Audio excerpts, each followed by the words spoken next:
So, okay. So let me start afresh now. Here.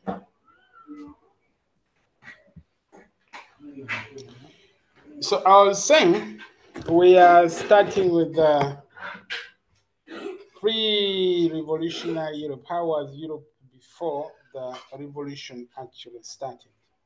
And the objectives of our lesson is one, we need to understand socially how was Europe before the revolution started. How was Europe economically before the revolution started? How was Europe politically before the revolution started? So, if you look at Europe before the revolution started, it is true that Europe was divided politically, socially, and economically, but Europe was generally divided into East and West. We had Western Europe that had so many states, and then you had Eastern Europe that also had so many states. I think you're aware that in Western Europe we had mainly France, we had, of course, Great Britain. Already in Eastern Europe, we had, of course, Russia and then Prussia. Now, if you look at Europe generally before the revolution started, Europe was generally backward. Europe was generally an agro-based community where people only survived on agriculture. Basically, that's how Europe was before the revolution started. And then, of course, politically, we had a lot of absolute leadership here and there, meaning that dictatorship was the order of the day. And then, of course, socially, the society it was stratified. It was stratified, meaning that it was divided into social classes. We had, of course, we had the peasants, we had the nobles, we had the clergy everywhere in Europe. That's how life was generally in Europe. But what is interesting is that whereas life looked very much the same, whereas life looked very much like it was like that everywhere, something was slightly different for the case of France.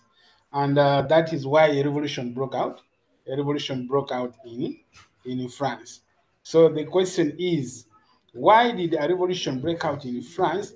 And yet we are claiming and confirming that everything was the same. The conditions in Europe were the same. So why did a revolution break out in Europe? And yet the conditions were very much the same. So we need to find out, we need to investigate and find out why was a revolution only able to break out in France, and yet the conditions in Europe were more or less the same. You see that? So why did a revolution break out in France, and yet the revolution why did a revolution break out in France, and yet the conditions were very much like they are the same? So that is what we need to investigate and find out. Shall, Trevor, can you unmute yourself and I ask you something?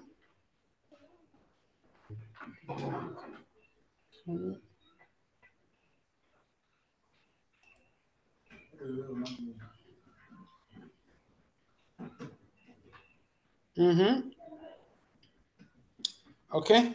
Let me get your responses in the chat. I'm seeing here someone is saying that because Louis the 16th was lazy. Okay. Because why else? Why did the revolution break out in France? Yes, Isaac, you can give me your response in the chat. Give me your response in the chat. I'll read it from here. Why did the revolution break out in France and yet the conditions in Europe were more or less the same? Mhm. Someone is asking if this is a physics lesson. This is a history lesson. I think the physics lesson is happening somewhere else. This link was shared for history mainly. Yes. Kembabazi, why did the revolution break out in France and yet the conditions were much or less the same? Give me your response in the chat. You can Uh, get your I was yes. going to say it verbally, but okay. Yeah, So you can speak. You can speak. yes, so one of the reasons I'd say is one, the leadership. King Louis was a dictator just by name and Mm, not by character, and mm, this affected his authority and power over France as a nation, and he lost mm, control over his army. And everyone knows that for a dictator to have power, they need support of their army, so that mm, also sort of influence, as well as the poor allocation of funds. The peasants, the middle class people are rather the the third social grouping, as the peasants and the middle class people were paying so much taxes, and their taxes were poorly diverted into the luxuries of the nobles and the clergy as well as the royals. Yeah. So, are you suggesting that the conditions in France were different, and that's where the revolution broke out in France first? That's what you're No, trying to imply. Hmm. I wouldn't say they're different. Actually, I read somewhere the French peasants were better than other countries in Europe, but it was Hmm. mainly leadership that affected, and as well as the allocation of funds. Yeah, Hmm. yeah. There are two things coming out from here about the peasants specifically. It's true that peasants in France were much worse than the peasants elsewhere. But at the same time, we had the peasants of France as the most exposed peasants, very much suffering and they are very much exposed. So the question is, what made the people or the peasants of France more exposed than the peasants of elsewhere? We shall find out that. Then on the other hand, France had the largest population of peasants. You see, in other words, out of the big population of France, the majority of them were actually peasants. Now, that brings out the power of numbers and the power of knowledge. Because before the revolution broke out, that was the age of enlightenment. So, the reason why the revolution broke out in France before it broke out elsewhere was because the peasants in France were very many. That is one. But also the peasants in France were very, they were so much exposed to information about revolutions. So my next question is, how did the peasants in France, what made them more exposed than the peasants elsewhere? Did France have some special source of information that other people in Europe did not have? What made the people of France to be more exposed? What comes out clear here is that France had the largest number of philosophers. And many of these philosophers, of course, they had lived in different parts of Europe. Then they came back to France with a lot of information. I know you know some of the philosophers. Can you talk about some of the philosophers and their works and how their contribution, how did they lead to the outbreak of the revolution, for example? How did the philosophers cause the revolution in France? Anyone who can respond to that? The role of the philosophers, people like Voltaire, people like Montesquieu, people like, huh? What role did they play in the outbreak of the revolution? So these people wrote books, they wrote pamphlets, they wrote articles in newspapers. They generally spread a lot of information that made people to become very much aware of why they should be ruled by a better leader. In other words, they expose all the weaknesses of the ancient regime in France. They expose all the weaknesses of the king of France, and that's partly their contribution. So, in other words, they made the people of France to wake up from their sleep and started demanding for what? For change. That is partly what they did. Okay, so we're still talking about other causes of the revolution, apart from the role of the philosophers in there. Let us go back to our document and we see what I am sharing here. We are here. Uh-huh. So, how was Europe like before the revolution broke out? We have talked about that. Then let's see the structure of the three estates in Europe before the revolution broke out. We said the society was stratified. Anyone who wants to speak about the stratification of the society and how this actually brought in a revolutionary atmosphere in France? How did the stratification of the different classes cause the outbreak of the revolution? Yes. Anyone? Yes. Nadia. Nadia, do you know me? This name is familiar. Nadia, I speak. Nadia, you can say something, unmute yourself and say something.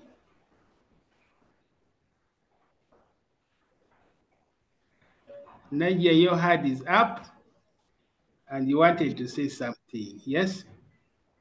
Teacher, basically, when they're explaining to us about the first, Mm, second, and third, basically the mm, first class or the clergy, these were the people like the big people, and then the middle, the second class or the nobility, yeah, mm. they are also the people How who you held say it? privilege, like Yes, the nobility. the You said, nobility held privileges like scholarships and yeah, uh, and also mm. So and we then the had third, the third class, the which peasant were class. the peasants Mm. that they had to pay tax, and they paid money, like a lot of money. A lot of money to the government that was misusing the money. Okay, today, let me ask again. Today, do you see is the society still stratified like that? Like, do we still have peasants, nobles, and the clergy? If you look around, do we still have the society stratified, and is it of any relevance? Someone saying yes, the society is clearly stratified. I wanted to give a classical example here. We all know where we belong. When you go to the party, where do you find yourself sitting? Do you go to the high table?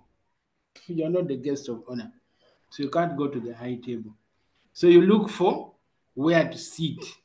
In other words, in life, we all know what belongs us or where we belong. But let me bring it out to here in Uganda.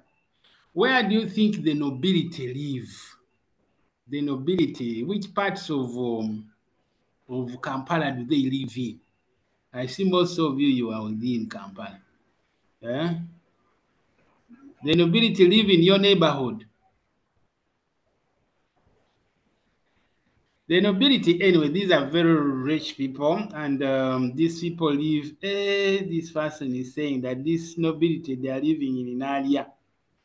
For me, I'm right now in Inalia. I'm not seeing the nobility. Okay.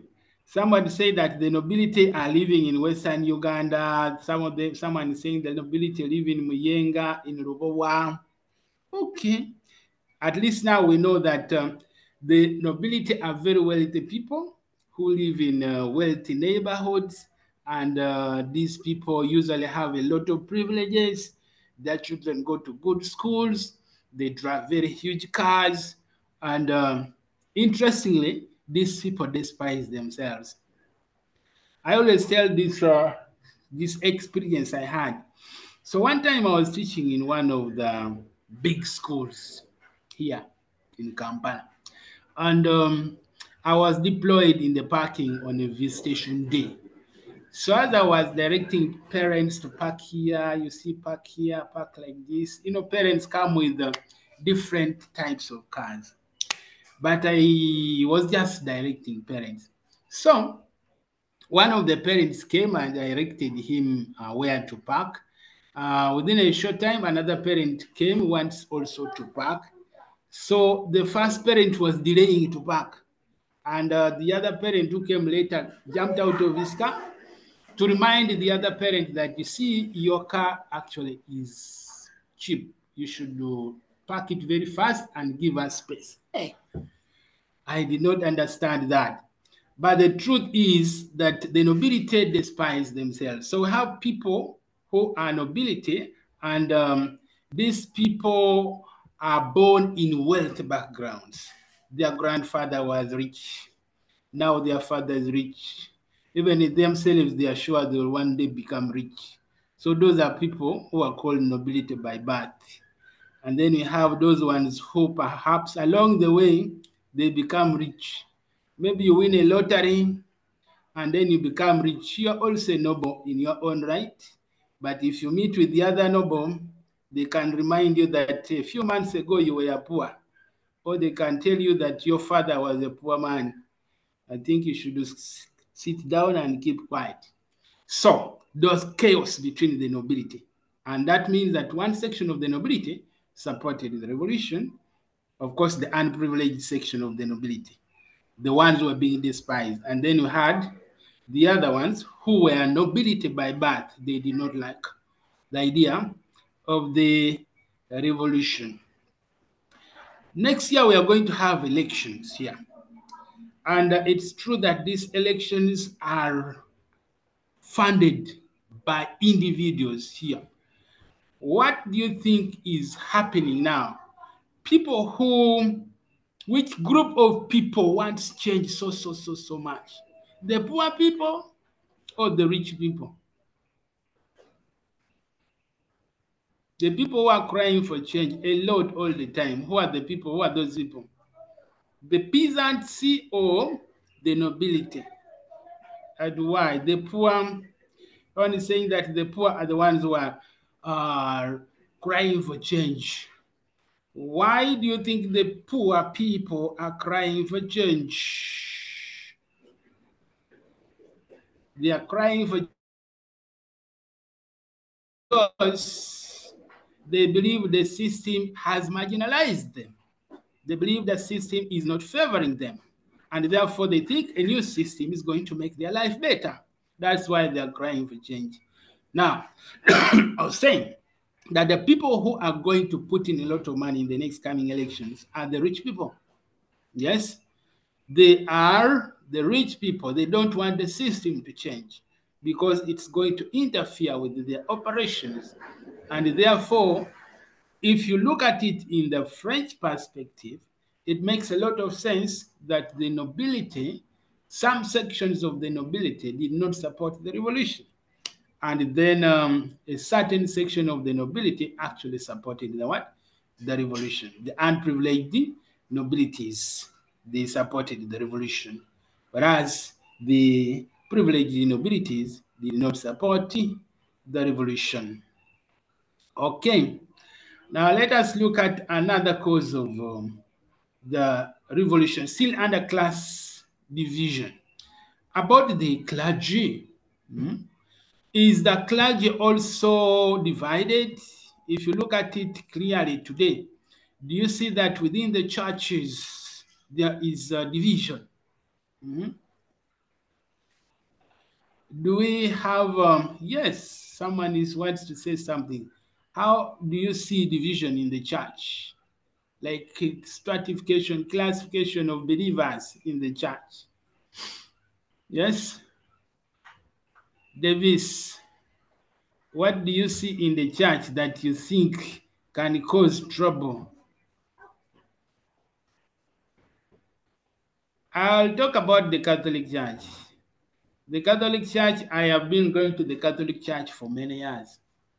So I grew up, while we are growing up, we knew that the priest is a very important person, and we didn't know that there was anybody else above the priest.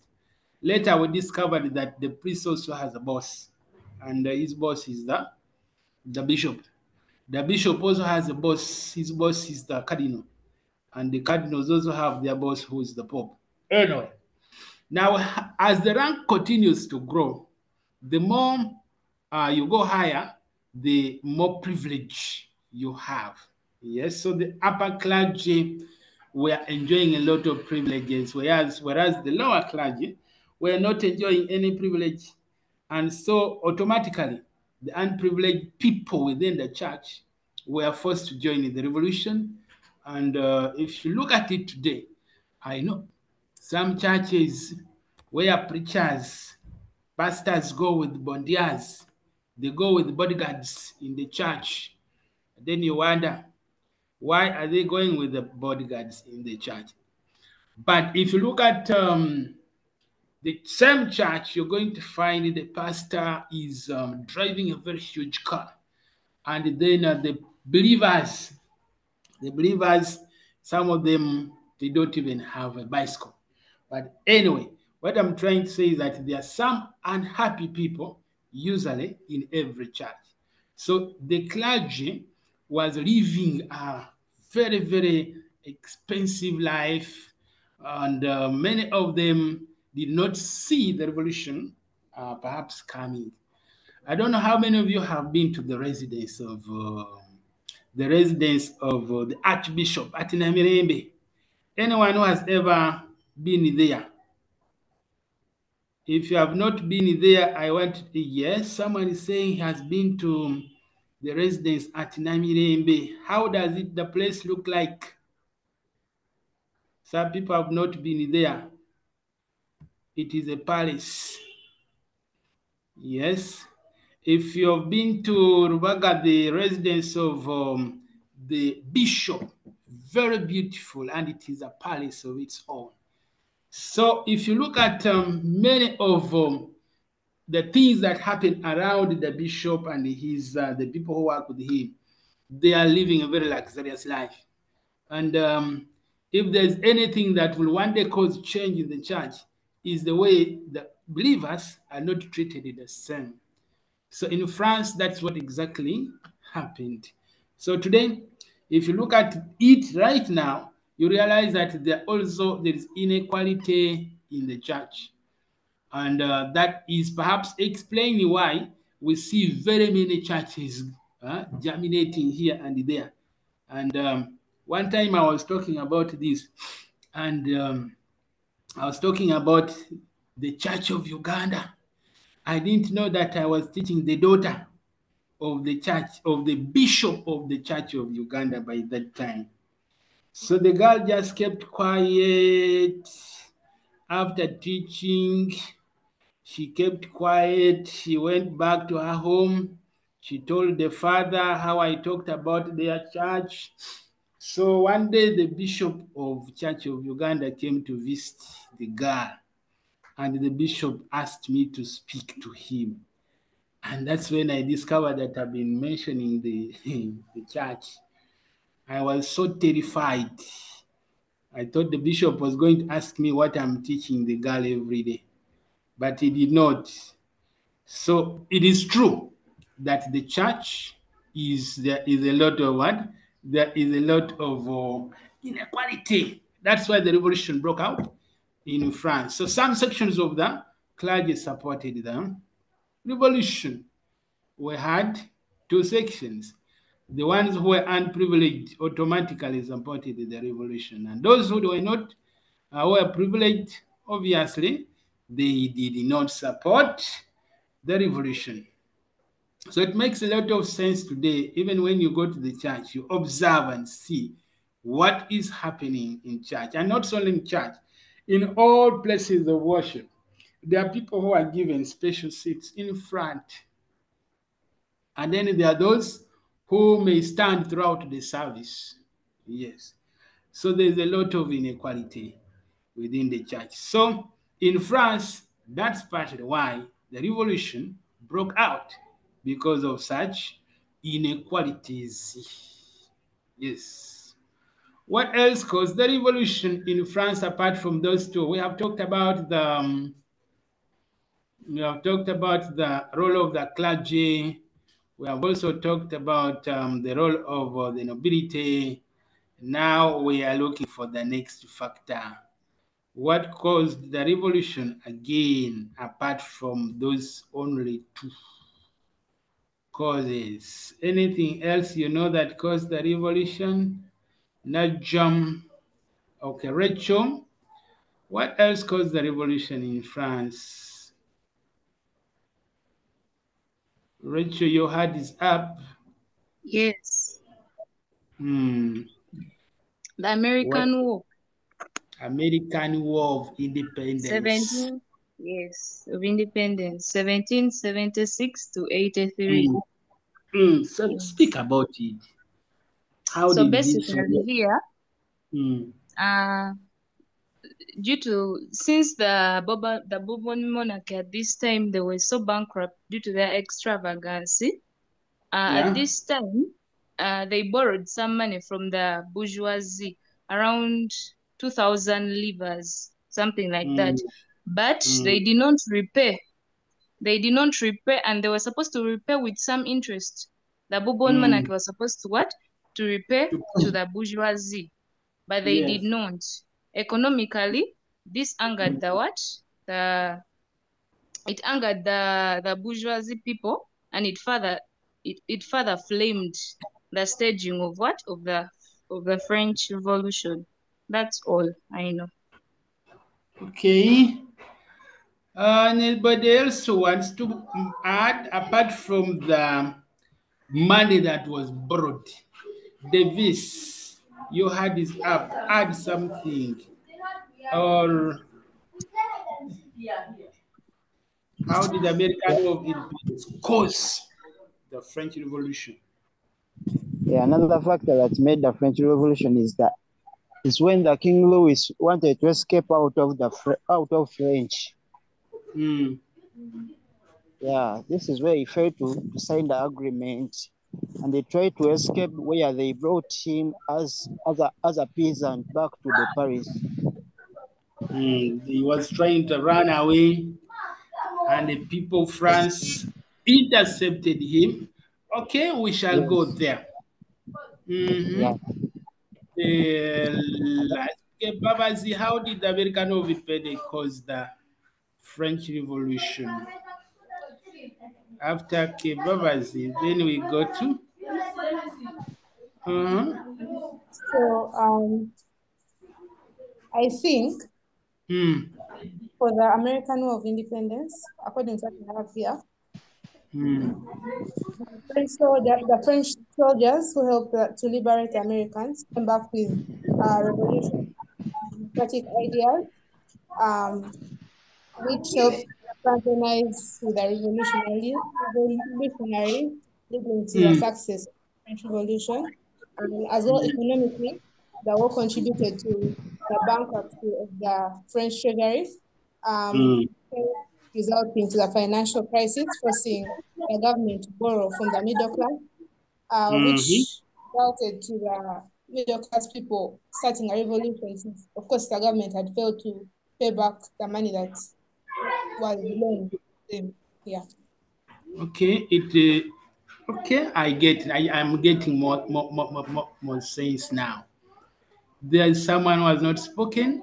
Ramsey and Victoria wanted to talk also. Ramsey, you want to say something about the American War of Independence and how it caused the revolution in France? Yeah, for me, what I think that due to King Louis's weak Eh, character, socially due to Yes. his weak character, Mm. yeah, I'm like he hearing, wanted I'm to getting you. revenge on Britain since Britain had what had had had fought Britain and Britain won the war between them. So he wanted like Yes. to revenge against the British. So when he Mm. spent a lot of money in the bankruptcy of the French pound, which later resulted into borrowing of money from the middle class, and they failed to pay it back. That's where the revolution started from. Okay. All right. Lessons from the American War of Independence. One, I think you're aware that the Americans were revolting because their tax was increased by £1. Now, the conditions in France before the revolution broke out, the people of France were paying many forms of taxes.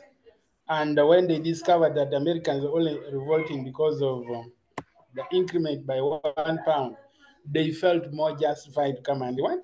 Revolt back.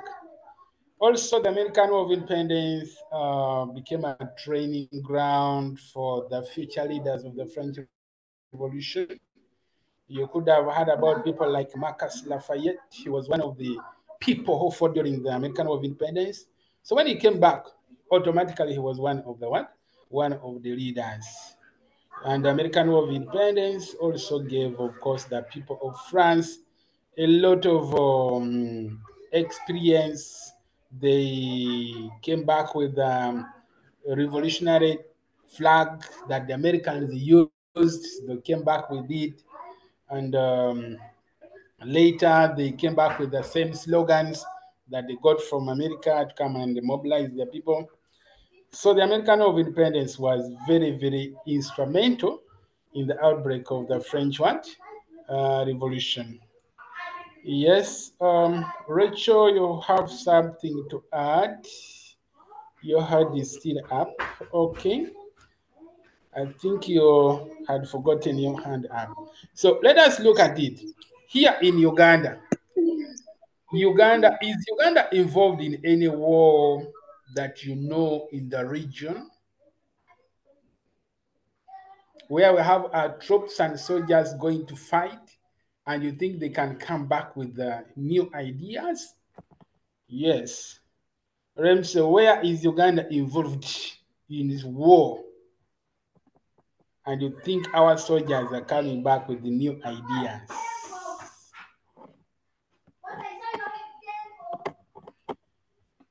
Uganda is actively involved in the, yes, Ramsey say something about where Uganda is involved in war across the region. And you think that can in future cause trouble? I think it's in the Congo, the Somali War. The Somali War. Yes. We have which other war? Even the Congo. The Congo War. War. Yes. I think And it's then South Sudan. And South Sudan. Yes. So what we are saying is that if you continue taking your troops out to help, and yet in your own country the people are not happy, one time the people who are moving, those soldiers can come back here and they lead the revolution. You see? And that's exactly what happened in France. And war is very expensive. You cannot fund a war for a year or two and then you think you're just spending small money. So that's where it becomes very relevant for us. Something to learn from the French Revolution.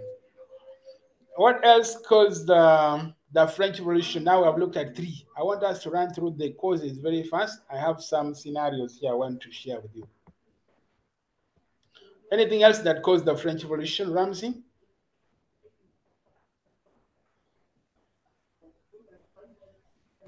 Yeah, the influence of Queen Marie Antoinette, like What was the her influence? yes, What was the Queen's influence in the war? whereby she was the first advice of the king. That's the first thing, and being the first advice of the king, Yes. she was over favoring the privileges of the nobles, the clergy, and her luxurious life, where she lived as luxurious queen, where King Louis, like where King Louis put put like half of the economy of France, Mm. the money of in her, the man of the economy, half Mm. of it into her, like wasting all the funds that people into her. And since she Mm. was the first advice of the king, and the king being so submissive to his wife, Mm. which led to the French bankruptcy. So the queen was very extravagant. That's what you're saying. Yes, And she misled the king. yes, Okay. I'll give you an example here. One day, when the teachers of Uganda were revolting, and one of the ministers, by that time, we called him the super minister. So the minister told the teacher that, you see, if you don't want to teach, you go to the village and rear goats. And the teachers wondered, why did the minister say that? Eh, Then also there was a time when there was famine in Karamoja. You know, in Karamoja there's always shortage of food. So there was news that the children in Karamoja are not going to school because there's no food. And the next day, the Minister of Education, she's still the Minister of Education up to today, she made a statement and said that the people of Karamoja should buy food flasks. And people wondered, there is no food at home, but you're advising the people to buy food flasks. So I think her interpretation was that there was no food perhaps in school, or the children don't have what to put, children don't have how to carry the food to go to school. So in other words, sometimes you can see uh, those steps that are taken by leaders. So sometimes you may actually be a good king, and then you're under the influence of a very arrogant and unsympathetic queen. Ramsey, your hand is up. You want to say something? yeah. I want like supplement on your explanation. Yeah, during the Good. march of women, Mm. during the march of women from Paris to To Versailles. to Versailles, eh? Mm. So when the women went to the palace and told the queen that Mm. there there's no bread, there are high prices of bread, like, and the queen was like, oh, it was like, you should turn and eat snake if bread has refused. That's what you are trying to say. Hey. A lot of controversy surrounds that particular aspect you brought out. Some people believe that the queen did not say that, but if it is true that the queen showed that, that was very unfair. Speaking to people who have brought a petition, they cannot afford bread, and asking them to try cake, I think that was so unfortunate. No wonder after that, the queen was arrested together with her son, together with her husband, and they brought them to Paris while singing revolutionary songs. In one of the songs, they would say that the baker, the baker's son, and his wife, we have him. So they brought them, and from then on, they remained political prisoners of the revolutionaries. So if you look around, that still teaches us something that sometimes, even when you have good intentions, as you, as the leader, the people around you can betray you and can lead to your what? To your downfall. Your son can lead to your downfall. Your wife can lead to your downfall. Your brother can also lead to your downfall. I don't want to give examples, but when I talk about this, I know you understand that we have one of the sons of one of the leaders in this country who has lately become very reckless on Twitter. he says anything he wants because he knows he's untouchable. So such a thing can one day cause people anger, and people can rise up to do what? To start asking questions, and it can lead to a lot of problems. It can even lead to the downfall of the what? Of the system. That's why it's very relevant for us. When you speak about France, I always bring it down here to Uganda because that's the reason why we are doing this. We are no longer just teaching you people memory, memory, memory. We are teaching you how to apply the knowledge of the things that happened in France to the conditions in France. Yes. What else caused the revolution? We have talked about the role of the queen now. She was very extravagant. Some people say that she bought 4 pairs of shoes every week. Some people even believe that her hairdresser was the most highly paid civil servant in France. And during her regime in France as the queen, a lot of bad things happened. But why did the people of France hate Queen Marie Antoinette? Was it because she was only extravagant, or there were other reasons? Yes, I can see Maria. You want to speak about something? Hmm?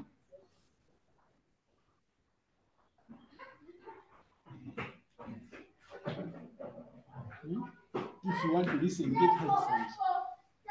Hmm? Yes? Teacher, Yes. another reason is that the role of the Catholic Church.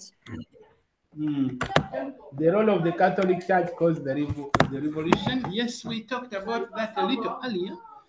But I wanted why did the people of France hate the Queen? Because we believe the Queen was hated. But why? Hmm? Rachel, why did the people of France hate the Queen so much?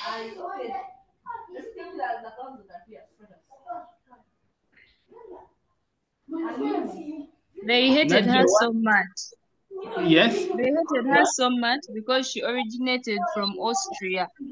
What was wrong with Austria? Because Yes, the Austrians were enemies of the French in some respect. Yes, these people were enemies. They did not like that. Any other reason why? Maria, why did the people of France hate the Queen?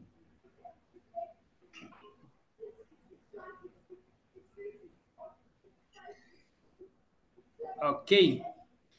Okay. This ex-boy. Ex-boy. Why did the people of France hate the Queen?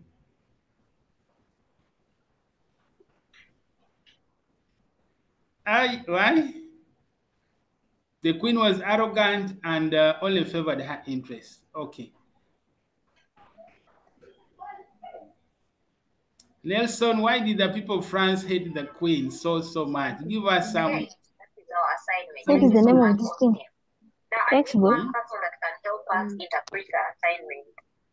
If you're there Yes. and you think you can take one read, how can you do the assignment and you explain it to the rest of the class, please raise your hand. Hello, X. You are seated together with someone in another class. If you want to explain this assignment to the class, maybe there is someone out there in their No. struggling, they don't know what to do. Yes. Please, can you please move away from that class where you're seated. You're seated under with someone who's in another class.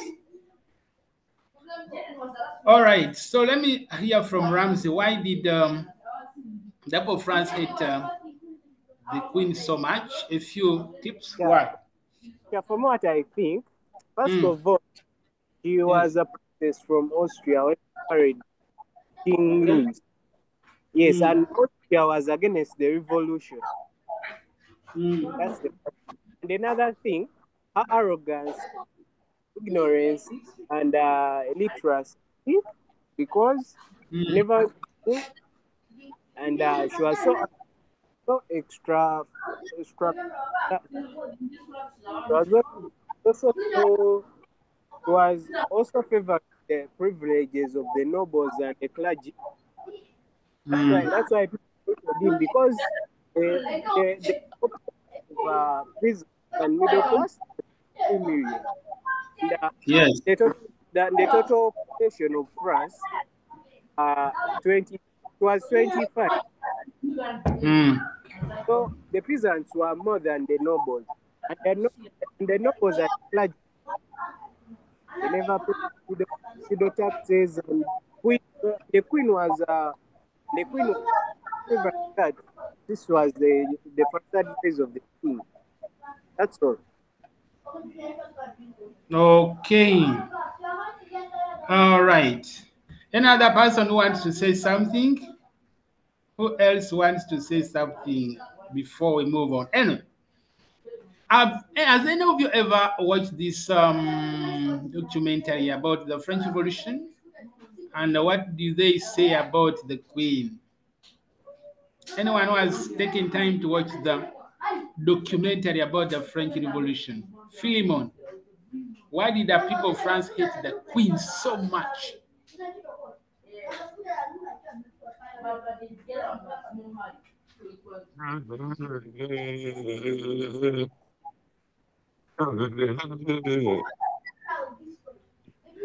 Philemon, we can't hear you well.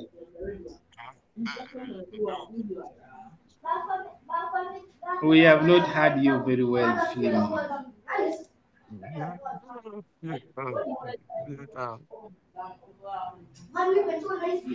All right. So I was talking about the the the documentary. In the documentary, if you watch it, I think I will share with you the link in the group, in the class group. In the documentary, they say that didn't like the fact that the queen was from Austria, an enemy country of France. But also they didn't like the fact that the queen was taking too long to give the king a heir to the throne. And some people started talking about it secretly, silently. They were saying that the locksmith is failing to find the keyhole, meaning that the king is failing.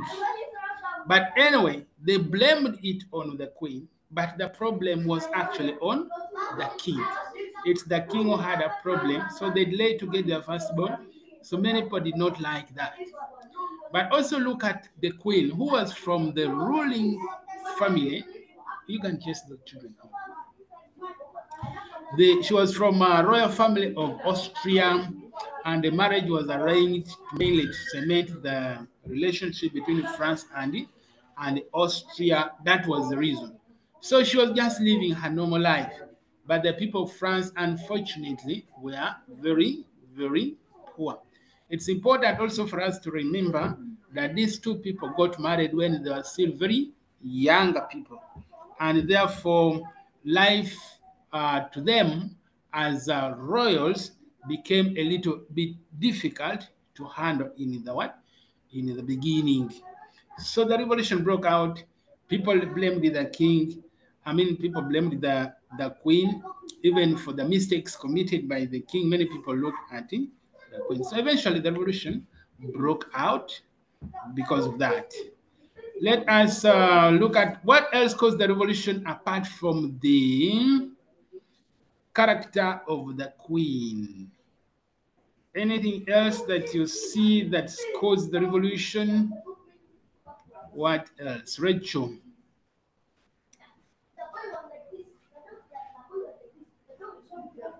Hmm? Any other cause?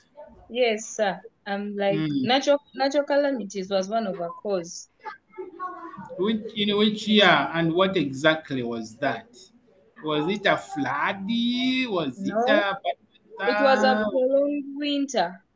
prolonged A winter? prolonged winter, yeah, that caused food scarcity and Hmm. also famine and made like grains expensive for the French masses. Mm. Yeah. So the grain became so expensive, and people could not afford. It's important to remember that these people did not have money, did not have jobs, so they were in towns looking for survival. But the revolution broke out mainly because there was bad weather. I think that was in 1788 that led to food shortage in 1789, and eventually the revolution broke out. I have been observing over time. I have realized and noted that in most of these countries where there is always war, there is also a problem of food. I don't know whether they also see the same. Isn't there Yes. a problem of food in Sudan? True. And there is war. Even in Somalia, there is also war. So I think one of the issues that leaders need to deal with very, very fast and important is food. I'll give you one Yes. country, an example of one country in East Africa that takes interest in food and how they handle food always. Tanzania, when the harvest has happened, they allow people to export food for only a limited time. After that, they stop food from Tanzania crossing to other countries. And we all know how Tanzania has remained relatively peaceful because they regulate the sale of their what? Of their food. So food is a very, very important aspect when you look at stability in communities. So if one day you become a leader, please take interest in the issues of food because food can cause you trouble. So food causes trouble in France, and it's very important for us to note that even in schools, I think 90% of strikes that happen in schools are food related. You see, food can cause a lot of this instability anywhere. Anyway, that was short bad weather of 1788 and how it caused trouble in France. I've seen how relevant that it is to our society here today. Anything else that caused the revolution? Yes, Philemon. What caused the French Revolution apart from the few issues we have shared? Yes, Philemon says something. Another cause of the French Revolution was, Yeah, yes, for me, I political. think that is Mm, the Estates General Meeting on 5th May uh, 1789. That was an immediate cause. one of the immediate causes was the Estates General Meeting. What was wrong with the Estates General Meeting? Yeah, like it had taken 175 years The without happening. being held because it was last held in 1614. So Mm, when the reform minister Nika advised the king mm, to mm, solve some of the grievances from the people. So mm, when the king summoned it, he was mm, insisting on the old way of sitting, whereby the clergy first, the nobles, then the what? Then the peasants and the middle class. So mm, and when it reached time for voting, this thing that mm, this thing of removing privileges, the mm, privilege was from the nobles. So there mm, would be a ratio of 1 to 2 because the two have agreed to keep the privileges, and this one they have not agreed. This one has not yet agreed. mm. So when the king summoned that meeting, he was so insistent of the old way of city, and Okay. that the revolutionaries hence starting the revolution. All right. Okay, let us run through the other causes very fast because I have some work here for you. So we have talked about someone is talking about political imbalance. Maybe we call that dictatorship or we call that absolute leadership, where we had the king's word was, oh, whatever the king thought was right, and that made many people very uncomfortable. till the revolution did what? Broke out in France. Someone is talking about bankruptcy of the monarchy in France. Yes, that also caused the revolution. Any other cause of the revolution, members? What else caused the French Revolution? Yes. Can you see what I'm sharing? Social imbalance, we mentioned that. Can let someone confirm if you're seeing what I'm sharing. Who's seeing what I'm sharing? Can anyone confirm? Nadia, you can see what I'm sharing? Yes, teacher, I can see what you're sharing. All right. So let me go back to the page where I am sharing. So I want someone who can read for us this scenario here, because the task below here is telling us write an essay you are going to use while sensitizing the people. Let us read it through and we identify the problem, and then we see how to handle that. Who wants to read? If you're ready, you can read through and we see. Given developing with raising taxes, employment, bad law, and disaster treatment, the local law is breaking to taxes and the clergy are demanding child care. One of the local is for an appraisal of the local population against this unfair system. However, many local people are still ignorant on why they should rise up.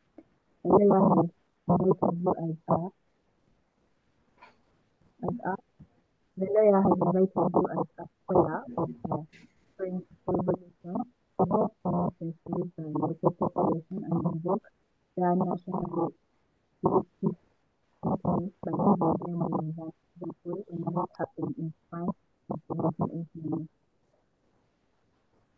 Let us all write an essay you are going to use while sensitizing the local people. Okay, you can you've read the scenario. If you want to read it through it again, you can read through it silently. But you can see that as we teach this European history or world affairs, as it is called, it's very important for us to pick out lessons from there and be able to apply it here in our local communities. Like in this case, they're saying in a given village, people are grappling with a lot of taxes, unemployment, bad rule, and devastating famine. Just like it was in France, the local leader is pressing for taxes and the clergy are demanding tithes. Just like it was in France, one of the lawyers is calling for an uprising of the local population against this unfair system. However, many local people are still ignorant on why they should rise up, and the lawyer has invited you as a lawyer. Hmm? The lawyer has invited you. Okay. The lawyer has invited you as a scholar of the French Revolution to help him sensitize the local population and invoke their nationalistic sentiments by giving them relevant examples on what happened in France in 1789. Yes. So let's see. How do we go through this question? What do you think is the starting point as you start to answer the question? The task is there. Let me share it again. Write an essay you are going to use while sensitizing the local people. Remember, the local people are facing a lot of challenges. The leadership wants to tax them more. The church is asking for a lot of tithe. And then there is a lot of, the clergy is imposing a lot of tithe on them. And then the government wants to tax them, and they don't even have food. There is famine. And now you are supposed to mobilize them. What are you going to tell them? Yes, basing on your knowledge of the French Revolution, where would you start from? Anybody who has figured that out already? So it's important for us to, one, identify the problems, tell the people their problems. Apart from what has been identified as no food, like food shortage, the government is not taking care of them. And then they are also helpless. So you are supposed to mobilize them by teaching them why they should stand up and demand for a change. You should identify for them the things that the government should provide for them, because there are things that the government should surely provide, and then there are things that the people can fix on their own. So we should be in position to identify the areas, give the people pointers, tell them that you see, the government should sympathize with you and not asking you to pay a lot of tax because already you don't even have food. And in any case, if you don't have food, the government should come in and, and give you food where you cannot support yourself. So you come up with an essay, and it's important for us to remember that an essay has three parts. What are the three parts of an essay? We all know that. Mhm. They taught you this in composition writing in Olive, I think, and you've been writing essays. You know that every essay has an introduction, and of course, every essay has the body, and what they want, the conclusion. So where do you concentrate much? You make sure you concentrate a lot of your energy on the body of the what? The body of the essay, because that's where the marks is actually. Don't waste too much energy on the introduction. But again, don't forget to give an introduction. And I always tell people that, oh yes, someone has given me the formula PIA. What does PIA mean? Somebody says PIA. I think the person wants to say point, explanation, uh-huh, and then relate the point with the question. Thank you very much. PIA is actually the formula. So I was saying that please do not waste a lot of your energy on the introduction. But the introduction, remember, the introduction here depends on the question. The introduction depends on the question. If I may ask, imagine I am teacher Okelo. Then I ask you, Naja, tell me briefly about yourself. What do you think I am interested in? Me, I'm a teacher. What do you think I'm Maybe, interested in? You are what? maybe You are, this is it. Maybe yeah. your profession. Since you have mentioned your profession, I would assume you'd expect my response to also have my profession. You customize your response to my profession. Like, I am a teacher. I'm telling you, tell me briefly about yourself. I mean, tell me about your academic history. That is what I want. You see? If you meet a doctor and ask you the same question, what would you say? What do you think that doctor is interested in? Doctor.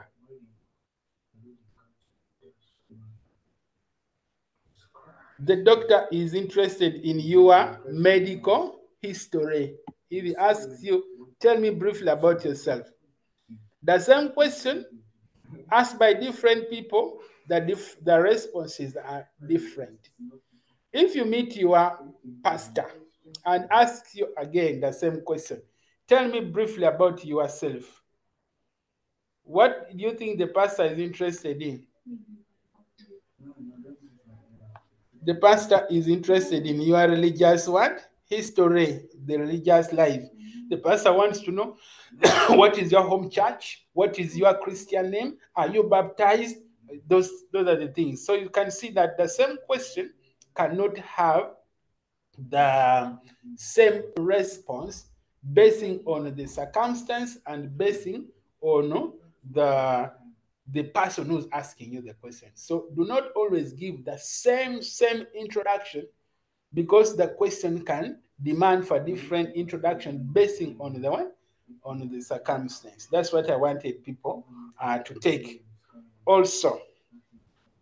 So if we go back here, our scenario is saying write an essay you are going to use while you are sensitizing the people.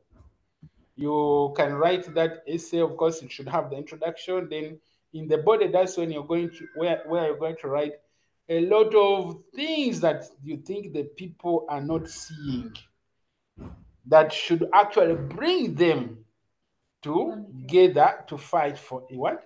For a reform, basing on your knowledge of the French what? Of the French Revolution. Then look at scenario 2. Mhm. Scenario 2, someone can read for me scenario 2, and then we see what is the interpretation and the answer. Can somebody read for me that second scenario? Please read for me the second scenario. Yes, please go ahead. Read for me that scenario number 2. A leader in your local community, blah, blah, blah. Continue. Please go ahead. Okay. So let me read through the scenario. A leader in your local community woke up one morning to find pamphlets circulating across the city calling for his abdication. Abdication means that he should surrender and he should give up his power. Reports of unrest in the countryside were mounting, and his advisors were divided on how to respond. One of his friends advised him to use force to silence the critics. When you had this as one of the workers, you remember a leader in France who used force on his people and ended up causing more trouble. You therefore sent an essay to your leader emphasizing how bad the idea of using violence on the local people was. They're saying, repost the essay here. Why would you discourage the use of violence? And what other option do you have that you would give to the leader instead of using force to silence the people when they want him to be overthrown? Yes? What other options do you have? Wow. Baby Hmm? wrote everything like this. Yes? Eh. Hello? So, what should the leader do? You're going to come up and, first of all, enlighten the leader. Of course, tell him that there are problems everywhere. Young leaders face those problems every day, and it's important that he comes to terms with conditions that the people he is leading are facing. So you first of all identify for him why those people want him to abdicate. Maybe they want him out because he is not listening to them. They want him out maybe because there is a lot of unemployment and no food. They want him out perhaps because people don't like the idea that he is involved and engaged in war outside, and yet the people within his own community are suffering. Based on your knowledge of the French Revolution, maybe they don't like him perhaps because some of his family members are arrogant and they feel that they are unsympathetic. The people feel so. Maybe some people may be feeling that there is a lot of segregation and discrimination in society So a certain section of the society is favored, and another section of the society is not favored, basing on your knowledge of the what? Of the French Revolution. So you keep on looking at it, and then you interpret it, and then you apply it, and then you see how can you help this leader to actually come out of this. So what would be your recommendation in the at the end of it all? Now you're going to give the leader your opinion about how you feel this the solution can be, or the problem can be solved. So what would be the first option you give? If I was the one, I would recommend that these people are invited for a talk. In other words, you recommend dialogue. Let the leader go back to his people, make a survey, and then find out exactly what problem is facing his people, so that he finds solutions to those problems.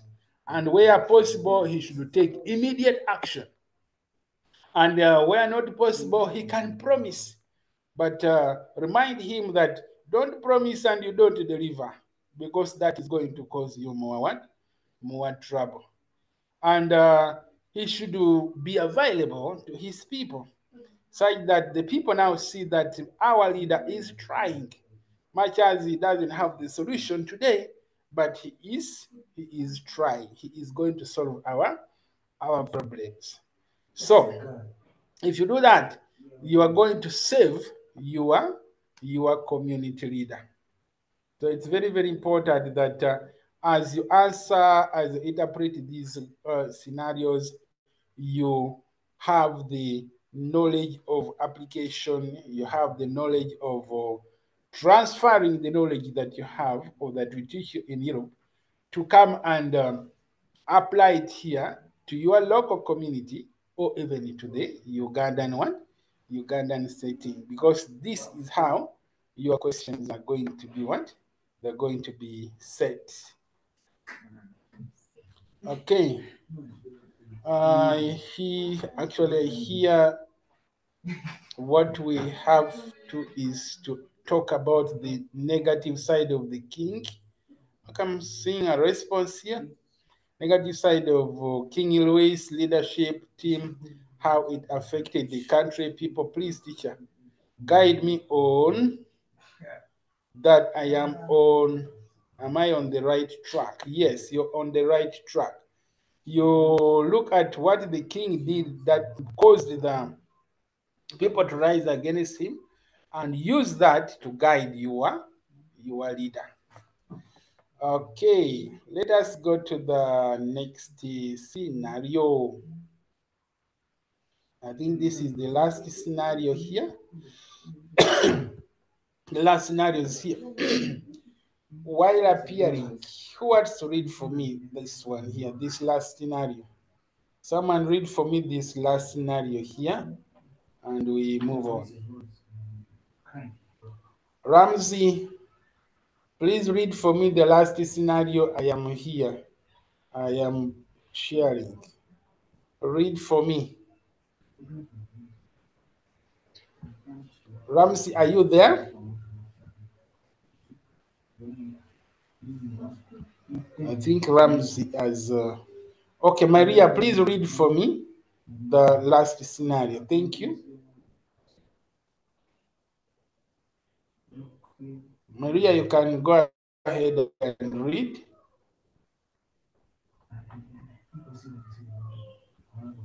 Maria, can you read? Okay, she's saying Trevor. While Trevor. appearing Okay, please go. Proceed. While appearing on a local TV network, one leading opposition leader criticized the intellectuals for having failed this nation. He said that intellectuals have chosen to keep quiet and instead ally with bad rulers to oppress and exploit their people. He advised them to emulate the good examples of French intellectuals who chose to demand for a better society by 1789. Unfortunately, many intellectuals don't know what contribution. Yes, proceed. What contribution French intellectuals had in bringing oppression and exploitation in that country to an end, and have come to you as an A-level history student for guidance. Write an essay you would use to show the people of your community or of Uganda the role of intellectuals in mobilizing people. What roles do intellectuals do that make the people of a given society to actually remember that there's something that they are not doing right? Based on your knowledge of the French Revolution, what role do you think the intellectuals play in mobilizing people, in awakening people, in reminding people about their rights, reminding people about their role? What role do you think the intellectuals play? Yes, Ramsey. Yeah, yeah, from what I think, one of the Hmm. intellectuals, the philosophers who wrote Yes. quotes, the philosophers who wrote quotes that were mobilizing the people to revolve and fight for their rights. Okay. All right. Have you heard about Kakwenza? Who has heard about Kakwenza? Why is he in exile in Germany? Have you heard about Stella Nyanzi? She was a lecturer in Makere University. Why is she also in exile in Germany? It is because these people were intellectuals who attempted to challenge the existing system through their writings. So intellectuals can challenge the status quo through their writings. You can write books, you can write articles. Someone is saying that he wrote a book throwing that at the ruling party. Correct. That is Trevor. So intellectuals may not be found on the streets making a lot of noise, but it's important to note that they can write articles in newspapers, they can write books that can expose the weaknesses of the government. Yes. What else do intellectuals do apart from writing? The people who go on talk shows on media houses, those are intellectuals. They go and criticize openly the government about what the government is doing wrong, and they can mobilize people in that way. I don't know whether you're following on social media recently. They said that the government gave the MPs 100 million each. And there was a picture that was circulating on social media where they implied that the opposition MPs were going for that money at night. You see? So everybody got it. Some people, they claim that they returned it. But the intellectuals are the ones who made us to know. We didn't know what was happening. We got to know about it on social media. So I think the intellectuals can also write, give us information on different forms of media. Maybe print media, maybe on TV. Usually, when people go for talk shows, you see, they come with a lot of facts. And some of these facts we don't actually know. We don't know these facts. But the intellectuals now waking us. They wake us up and we get to know that there is something wrong somewhere. So the intellectuals are very, very instrumental in mobilizing people. Is there anything else that you think intellectuals can do? You are teaching, yes, Kembavas. I think also intellectuals sometimes hold demonstrations with people who have same ideologies with them to challenge and also critique maybe political systems or the way things are being done. Yes, correct. They can become the planners of these demonstrations. You see, sometimes they plan the demonstration. There was a demonstration that was foiled, and I understand it was actually planned, or it was a young girl. There was a young girl who was leading a demonstration against the parliament. She was training so much before the demonstration, but it was very interesting how this girl started this mobilization, and the target was the parliament, and the way the government reacted was very interesting. A day before the demonstration could start, the police was brought to surround the parliament. And I'm thinking that, yes, the intellectuals can come out and point out the what is wrong in society, and it is important for us, the ordinary members of the society, to note that the intellectuals look for information, and then they share with us. They look for information, and they share with us.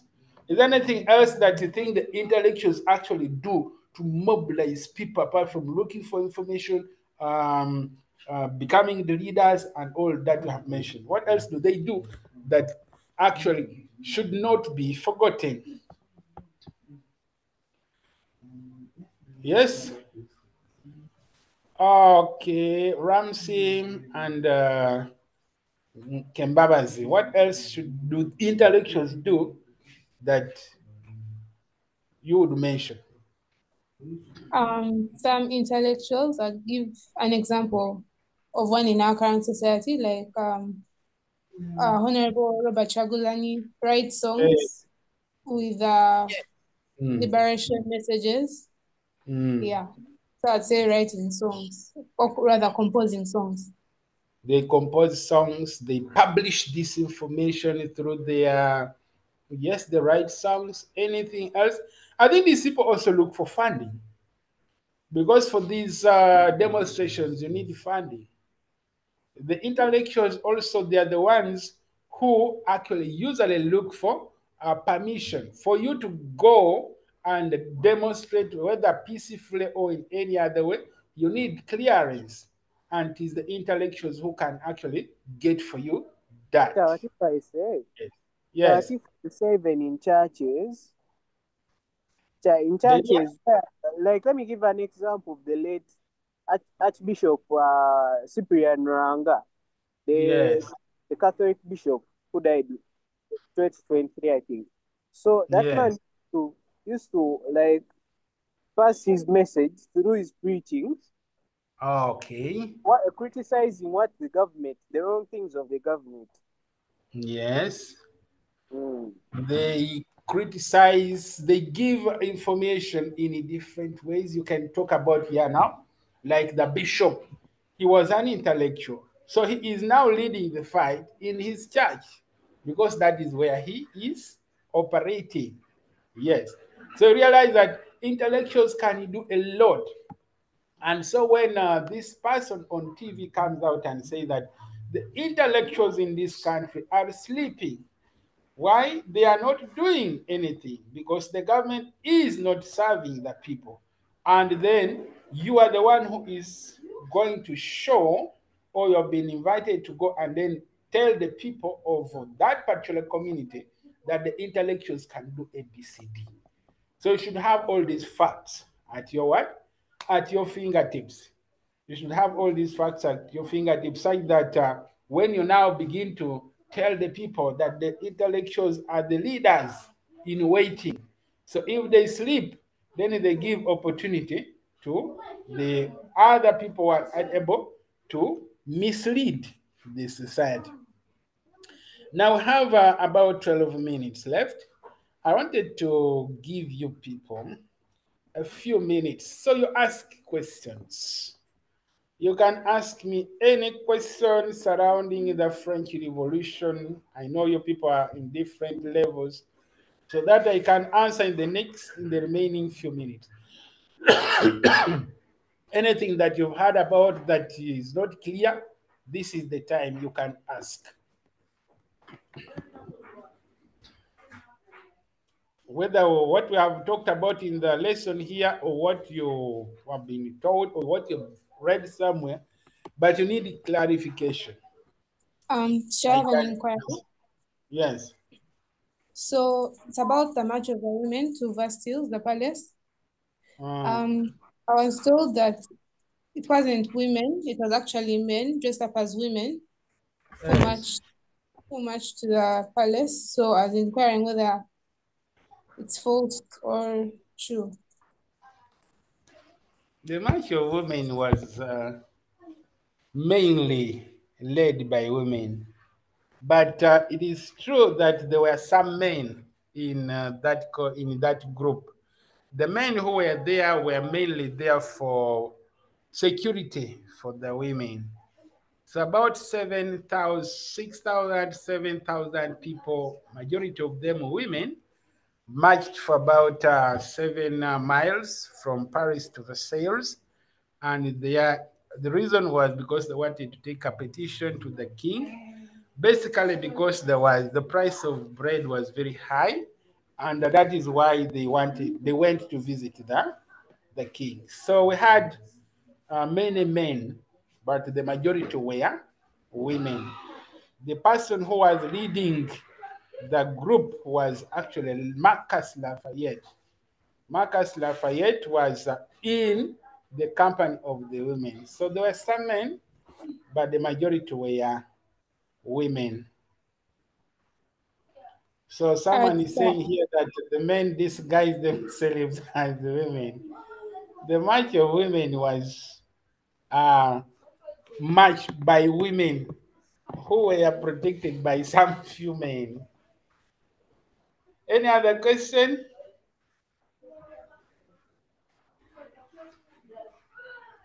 Any other question about yes, Ramsey? Ramsey, do you have any question? Yeah, about the causes of the revolution. Yeah, The this type causes. of thing, yes, the causes, not the causes, but the causes. Yes. They apply to Varines. The king's flight to Venice. Yes, Venice. Mm. Yes, I didn't understand it very well. Maybe there is someone here who can explain that.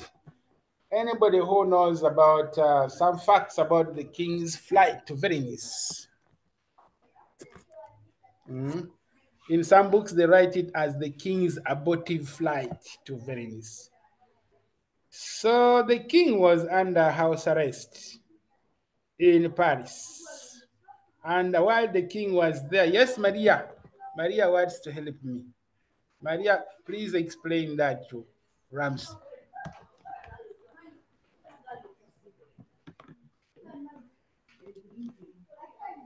Maria, please, are you going to explain?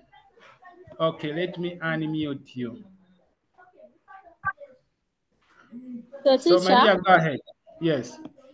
the king's flight to Varennes took place on June 22nd, 1791.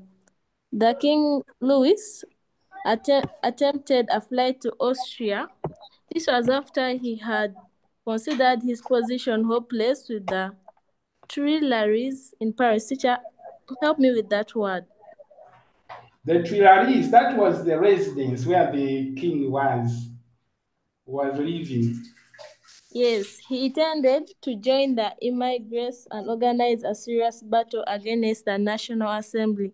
He had been forced by the National Assembly to sign reforms against his consent. He quoted saying, "I would rather be a king of Metz than remain king of France in such a position." So he decided to fly to. On that night, him and the royal family left Paris at night and walked their way to Austria. But unfortunately, they were interrupted and arrested by the peasants. I hope that answers Ramsey's question. Maybe just something to add is that the king disguised himself as a woman on that fateful day. And the king was moving in the company of his wife and his children. And the king had almost succeeded to cross to Austria, the birthplace of his wife. But as he was moving, the guards saw someone's face that looked like the face that appeared on the French coins. So they were interested and they went further to find out, only to discover that it was the king who was trying to run away because of the reasons Maria has mentioned. And so the king was brought back to Paris amidst humiliation. Imagine the whole king running away from a revolution he could have avoided. And from that point on, the king was exposed as a snake, as a traitor. So the king remained under the close watch of the revolutionaries, who did not give him any further gap until the king was executed in January 1793. Ramsey, I hope that answers your question. So the king was trying to run away to go to Austria because he was uncomfortable with the way the revolution was developed. Yes, the king was guillotined on Sunday in 1791. Any other question? If there's any other question, members, you can ask. We have 5 minutes. We're about to wind up this session. I am going to post what we have shared here. I'm going to post it in the group. The PDF is going to be in the group so that other people who have not attended the lesson today can also have a chance to get it. I think also this lesson is going to be shared on YouTube. You'll find it there. People who have not been able to attend it can also listen to it. My telephone contact is on the PDF for people who may need further help. So you can ask me any question anytime. I will respond. That is how we usually do it. If there is no other question, do we have any other question, members? If there is no other question, I will end it here. I am going to say we end the lesson and we shall meet another time. You have been very good students. Have a good afternoon. I am signing out.